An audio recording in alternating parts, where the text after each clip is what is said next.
Hello and welcome সবাইকে ট্যাপস্টকের একটি নতুন পর্বে। আজকে কথা বলবো কোর্ট ম্যারেজ নিয়ে। এই শব্দটা আমাদের সোসাইটিতে অনেক পরিচিত। উঠতি বয়সী প্রেমিক-প্রেমিকারা কোর্টে গিয়ে বিয়ে করে ফেলেন। তারা ভাবেন যে এখন যেহেতু পরিবারকে জানায়নি, বাবা-মা জানে না। সো কোর্ট ম্যারেজের মাধ্যমে আমাদের সম্পর্কটাতে একটা আইনগত বৈধতা বা ভিত্তিটা দিলাম। কিন্তু আসল কথা হচ্ছে বাংলাদেশে কোর্ট ম্যারেজ বলে কোনো ম্যারেজ প্রসিডিওর নেই।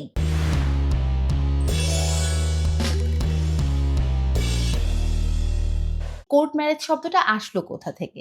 কোর্ট ম্যারেজ মূলত তখনই করা হয় কোর্টে গিয়ে ৳৫০ র একটা নন জুডিশিয়ারি অথবা ৳১৫০ র একটা জুডিশিয়ারি স্ট্যাম্পে কখনো উকিলের সামনে আবার কখনো কোর্টের সামনে অর্থাৎ আদালতের সামনে একটা হলফনামা করা হয় যে আমরা একসাথে থাকার একটা সিদ্ধান্ত নিয়েছি বা আমরা বিয়ে করার একটা সিদ্ধান্ত নিয়েছি। এটা আইনগতভাবে এস্টাবলিশড হবে না যতক্ষণ পর্যন্ত না আপনি কাজী অফিসে গিয়ে অথবা কাজীর মাধ্যমে ম্যারেজ রেজিস্ট্রেশন যে অ্যাক্ট এবং পদ্ধতি আছে তার মাধ্যমে আপনি আপনার বিয়েটা রেজিস্ট্রেশন করেন। এখন কথা হচ্ছে যে এই ঘটনাটা আসলে কেন করে? তাহলে কোর্ট ম্যারেজ কথাটা বাংলাদেশে এত প্রচলিত হলো কেন? আসলে এখানে ২ টা কারণ আছে। কোর্ট ম্যারেজ অনেক বেশি পপুলার হওয়ার ১ম টা হচ্ছে পরিবার মেনে নেয় না এবং পরিবারকে মানানোর জন্য অনেক সময় মেয়ে ১৮ বছরের নিচে থাকে, তার যে বয়স হয়েছে সেটার একটা কনফার্মেশন এর জন্য দেখা যায় যে কোর্টে গিয়ে একটা এফিডেভিট বা হলফনামা করে নিচ্ছে যে আমরা ২ জন পূর্ণবয়স্ক এবং আমরা ২ জন বিয়ে করতে চাই। এটা আইনগতভাবে আসলে আপনার বিয়ের কোনো সার্টিফিকেট না। আর দ্বিতীয়ত যেটা হয়, কাজী অফিসে গেলে রেজিস্ট্রেশনের কাজীর এবং আপনার যে দেনমোহর থাকবে সেটার উপরে একটা আম ফিস ধরা হয় অথবা বিয়ের জন্য একটা ফিস ধরা হয়। তো সেই ফিসটা অনেকের কাছে অনেক বেশি মনে হয় যে কারণে তারা খুব ছোটখাটো করে একজন অ্যাডভোকেটের মাধ্যমে একটা হলফনামা করায়। এটাকেই আমরা এখন পর্যন্ত প্রচলিতভাবে কোর্ট ম্যারেজ হিসেবে চিনি। কিন্তু যতক্ষণ পর্যন্ত না আপনি ম্যারেজ রেজিস্ট্রেশন যে অ্যাক্ট অর্থাৎ কাজী অফিসে একজন রেজিস্ট্রারের সামনে ২ জন সাক্ষী সহ বিয়ে করছেন, মুসলিম হলে মুসলিম আইন অনুযায়ী, হিন্দু হলে হিন্দু ধর্মের যে রিচুয়াল আছে সেগুলো মেইনটেইন করে আপনি বিয়ে করছেন, ততক্ষণ পর্যন্ত আপনার বিয়ে আসলে বৈধ হচ্ছে না। আমি আজকে এই ব্যাপারটা নিয়ে কেন কথা বলছি? কারণ অনেক ছোট ছেলেমেয়ে দেখা যাচ্ছে যে হয়তোবা ২০-২২ বছরের ছেলেমেয়ে আমাদের কাছে অনেক সময় সাহায্য নিতে আসেন যে, "আমি তো বিয়ে করেছিলাম, এখন একসাথে থাকবো না। আমি ওকে তালাক দিতে চাই। সন্তান হয়ে গেছে, সন্তানের ভরণ-পোষণ চাই।"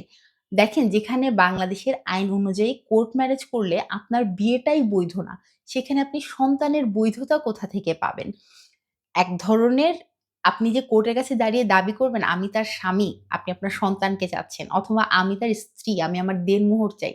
বিয়েটার তো আসলে আইনগত কোনো বৈধতা নেই।